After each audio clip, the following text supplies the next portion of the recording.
The race of gentlemen was an idea to have a race of sorts that emulated something that would have happened back in the day with old period cars and motorcycles.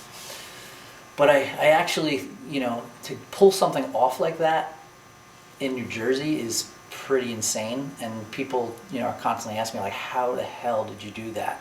And, half of, I'd say more than half of how I was able to do that was because I named it the Race of Gentlemen, because I wanted to portray, that we weren't these, tattooed, crazy, wild ones on the beach, and we were just going to tear it up.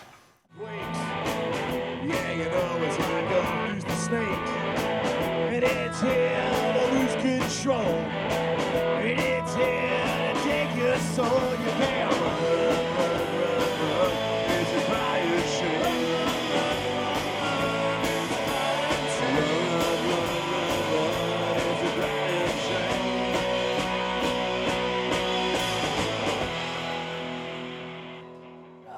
And I wanted to, show that, we have this love for these cars and this, devotion to our craft and our hobby. And so I thought it was a better idea to paint this image of old-time cars with old-time values. I believe in, I think my attraction to the old world is that when you did things, you did them once, you did them right. Your word was your word. A handshake was a handshake. So, to me, that's what I love about those old days. And so when I decided to have a race, I wanted to portray the way a race would have been back then.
It was a crazy idea of mine while sitting having a beer with a friend at a beach bar.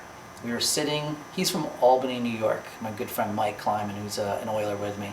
And we were sitting there enjoying the day, having a beer, just talking.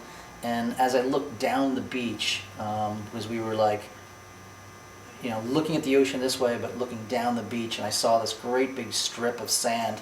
And I said to him, how amazing would it be, if somebody would let us run these cars and bikes on the beach like they did back in, Daytona, and in the early 1900s they test drove cars or mechanical machinery, motorcycles, bicycles, whatever it was, on the beaches, because it was a nice wide open space, and so that's kind of how the idea was conceived.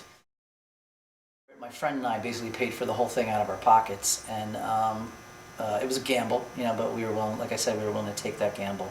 And only in the end did people realize that we had something crazy on our hands that they all wanted to be, involved in. But it was almost too late to even, talk business, because we were so busy preparing for the race and building props and hand painting, our signage and stuff. So we did, in the end, we had a couple friends that helped us out. There was a local pizza parlor that fed us while we made all the props, the 2 weeks before. My good friend Brian gave us beer for our tent, so we could indulge and have a good celebration after our wins. A rum company kind of give us, pay for our tent, which was like our, where we work from. We sold T-shirts and programs and things from. So we did have a little bit of help, but we feel by next year, as big as it seems to be getting, and the attention that it's getting, that we're gonna have a lot of sponsors.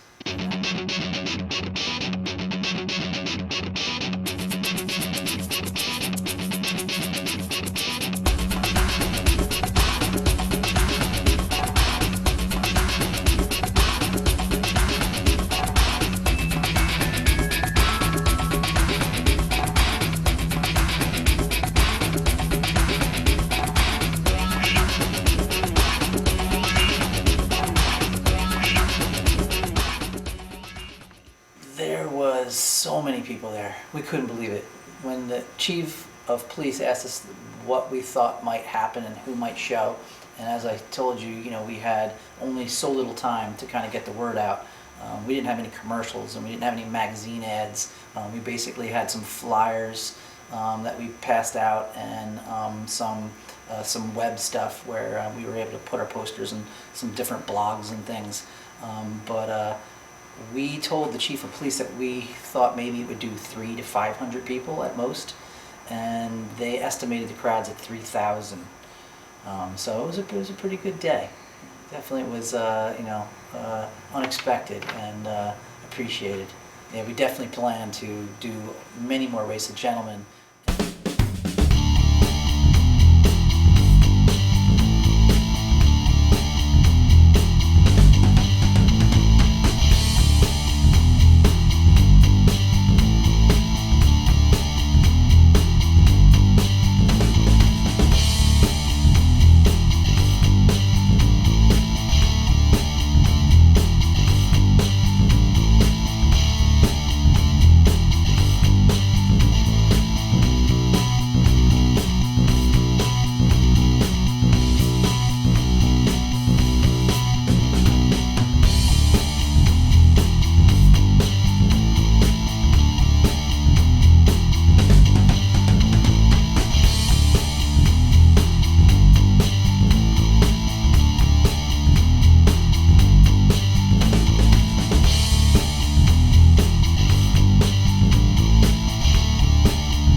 Until next year, we bid you a fond farewell.